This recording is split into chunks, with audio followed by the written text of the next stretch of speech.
Baba. Ningekukosa kidogo tu ningechelewa. Nilikuwa sendi mbali. Nilikuwa naenda tu mara moja hapo na roho.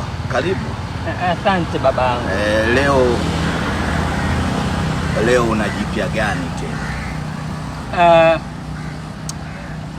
Leo kuna wimbo na roll sana katika kichwa changu baba. Ni wimbo wa kidunia? Hapana. Ni wimbo wa kiimani. Haleluya. Vizuri. Kama ni wa kiimani majibu yake ninayo.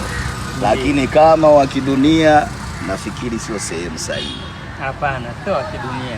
Naomba nikuimbie kidogo maana swali langu litatokana na huo wimbo. Karibu. Asante.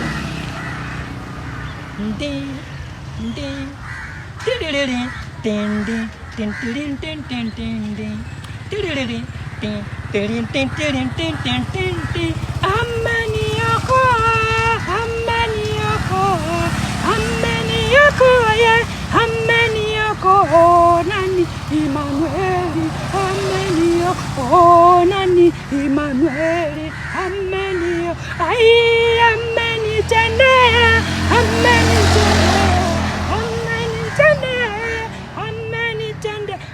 nani Emmanueli, amenitendea, nani Emmanueli, ameniokoa, nani huyo Emmanueli,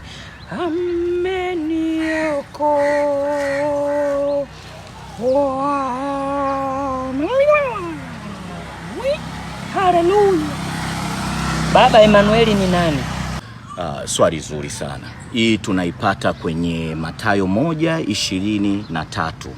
Imeandikwa hivi kwenye Biblia. Tazama, bikira atachukua mimba, naye atazaa. Mwanao ataitwa jina lake Emmanuel, yaani Mungu pamoja nasi. Unasikitika nini tena, kondoo wangu? Nimesikitika tu sije kuachia homework baba.